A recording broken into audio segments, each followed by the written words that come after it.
I don't know if this is in the rules. I don't really care. But I think we've already discussed we are going to trade coaches. Fee's going to take her coach, Sandy Brondello. Let's get it. Ooh. It's going to be amazing. Sorry, WNBA, if that's not in the rule. So therefore, maybe Stewie wants to come on over to my team. Whoa. Let me know. Fee, you want to give me Stewie? We have breaking news here. I don't know that I've heard of a coach being traded in the All-Star game. Sorry, ESPN, if that's not in the rules, but we just made it a rule. Now. So Sandy Brondello, come on over. Whoa. Let's get to it. You can coach Sabrina.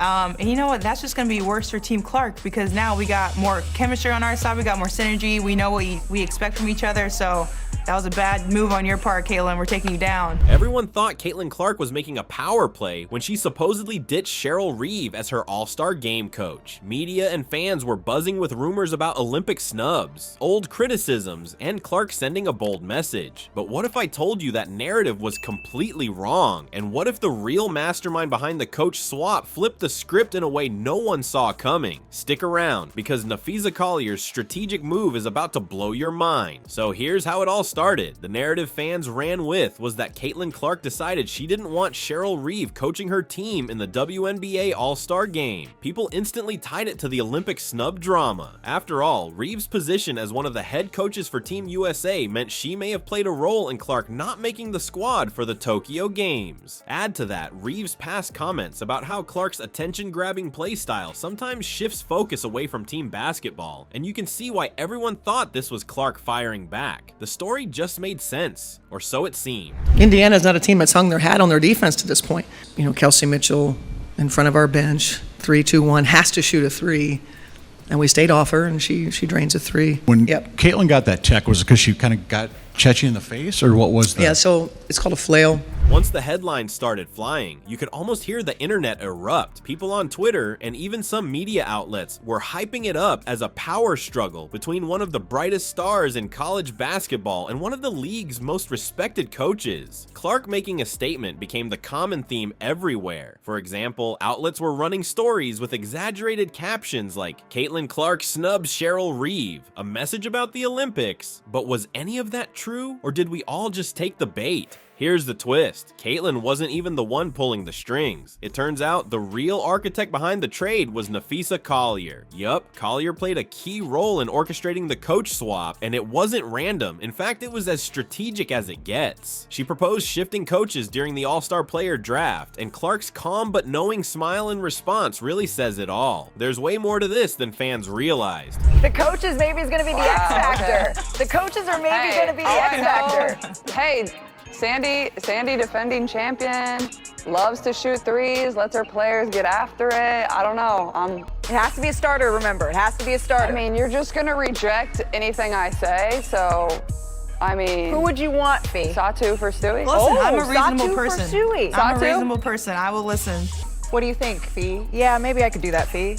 We're giving up a lot of size. We're giving Yeah, up you're a lot really of size. lacking You're in giving size. me a guard for a post player. You're really lacking in size there, Fee. Official word from the WNBA, from the league. I am hearing that a trade of coaches is permitted and it is granted. Now, here's where it gets interesting. The media completely missed Collier's role in this, choosing instead to amplify the Clark drama. Why? Because sports narratives thrive on conflict. It's easier to sell rising star versus established authority than it is to explore the quiet brilliance behind Collier's decision. And her motivations, those were just as calculated as her play on the court. But before we get into the genius behind her move, let's just agree, the real story isn't always the loudest one. I feel like after is when I can kind of take a step back and see that. But I mean, I love this style of game, and I think how much fun I'm having it is exactly why we built it. You don't want to look stupid. You don't want to be embarrassed. You don't want to turn over. Like, you don't want to hurt your team because you're working on things. Yeah. Because you're taking two people off of each side, and it allows you to showcase your skills. I feel like I get to show my skills more,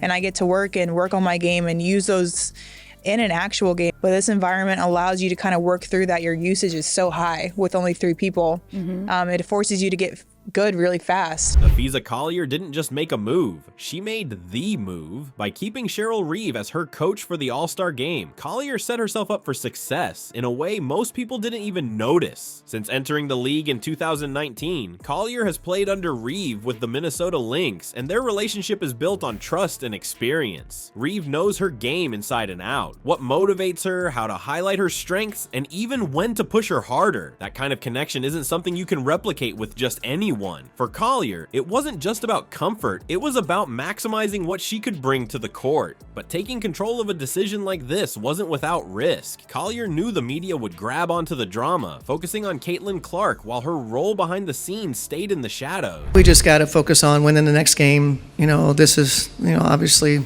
losing at home. We've been really good. Losing at home stinks. And I mean, it's a flail, whether you hit them in the face or not. It's a flail if you make contact. It's a technical because the clock is stopped. I thought they played well.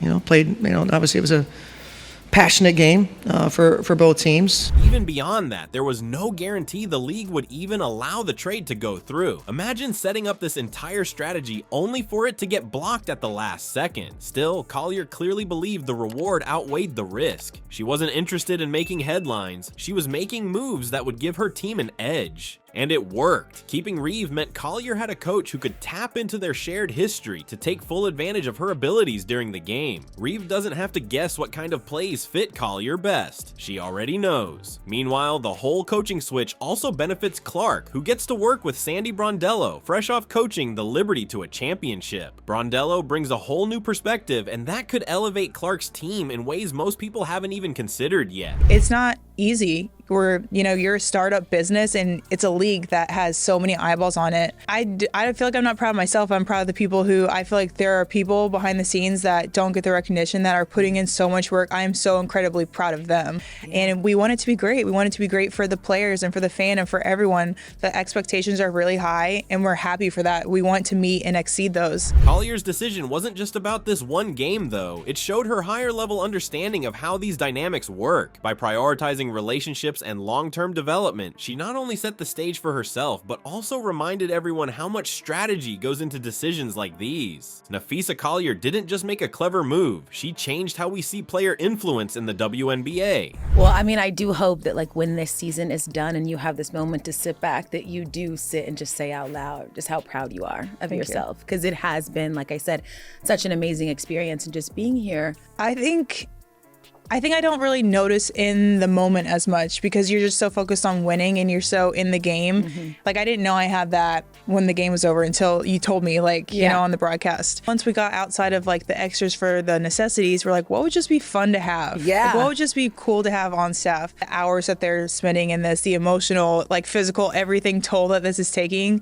for them to make this the best experience that they can make it for us. While the media spun the story as Caitlin Clark rejecting Cheryl Reeve, Collier quietly showed what true strategy looks like. By orchestrating the all-star coach swap, she wasn't chasing attention, she was proving the importance of calculated thinking over flashy headlines. This isn't just about one game or even one trade. It's a reminder to question the drama-filled narratives we're fed. The All-Star game is going to be stacked, but now we know. Collier and Clark each have a plan to dominate.